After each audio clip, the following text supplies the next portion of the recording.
Sheet को भरना, क्योंकि OMR शीट को भरने के लिए आपको ही पता है कि किस तरह से पेन को मूव करना पड़ता है और किस तरह से कितना फोकस करके कि अगर वो गोले से अगर बाहर आपका सर्कल चले गया तो वो OMR शीट ख़राब हो जाती है। तो अगर आपने उसकी प्रैक्टिस नहीं करी होगी अभी, तो आपको एग्ज़ाम में जा कर के बहुत सारी परेशानियाँ होने वाली है, आप लिख करके रख लो। तो यार अगर आपके पास ये एडवांटेज रहेगा कि आपने थोड़ी बहुत प्रैक्टिस कर रखी है और 3 घंटे में डिसाइड होगा कि कौन बच्चा मेडिकल कॉलेज में जाएगा, कौन बच्चा IIT में जाएगा, तो वो 3 घंटे आपके लिए बहुत ज़्यादा इंपॉर्टेंट है। वहाँ पर आप जितना कंफर्टेबल रहेंगे उतना अच्छा है।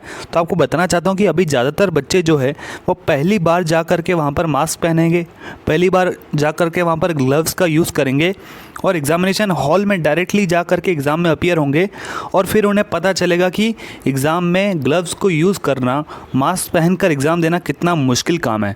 तो अगर आप इस चीज़ के पहले से अगर प्रैक्टिस कर लेते, अगर आपको पता है कि ग्लव्स को कैसे यूज़ करना है और आप उसके साथ कंफर्टेबल हो जाते, 1 हफ़्ते पहले से, 2 हफ़्ते पहले से आपने अगर शुरू कर दिया ग्लव्स पहन के एग्ज़ाम देना, टेस्ट देना और अपने घर पे ही आपने शुरू कर दिया कि मैं ग्लव्स पहनकर ही प्रैक्टिस करूँगा, और अगर आपने इस तरह की हैबिट बना ली अभी से, तो आपको काफ़ी ज़्यादा कॉम्पिटिटिव एडवांटेज मिलने वाला है।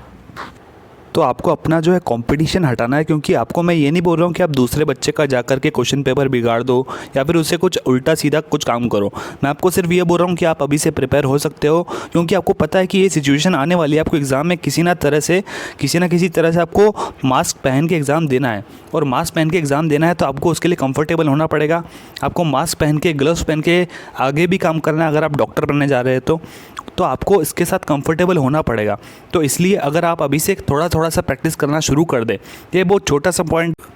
You can't always be the most talented in the room, but you can be the most competitive. इसका मतलब यही है कि आपने सिचुएशन को पहले से एनालाइज कर लिया है, और ये छोटी छोटी बातें होती है जो कि बहुत ज़्यादा डिफरेंस ला देती है नंबर्स में, और आपको पता है कि कंपटीशन कितना है, एक एक नंबर पे हज़ारों रैंक पुश हो जाती है। तो अगर आप ये छोटी सी चीज़ें करके अपना 1-2 नंबर, 4-5 क्वेश्चन भी सॉल्व कर देते हैं अपनी एक्यूरेसी से, तो यार ये बहुत ज़्यादा एक एडवांटेज होगा, कॉम्पिटिटिव एडवांटेज होगा आपके लिए। 1-2 हफ्ते पहले से थोड़ा सा प्रैक्टिस करके रखना था इन सब बातों का, क्योंकि ये प्रैक्टिकल टिप्स आपको कोई नहीं बताएगा। आपको सब बता देंगे कि रिवीजन करना चाहिए, ये करना चाहिए, बुक्स पढ़ना चाहिए आपको, ये सब तो सभी कर रहे हैं। अगर आपको कुछ अलग से एडवांटेज मिल रहा है तो आपको उसका फ़ायदा उठाना चाहिए। Thank you very much.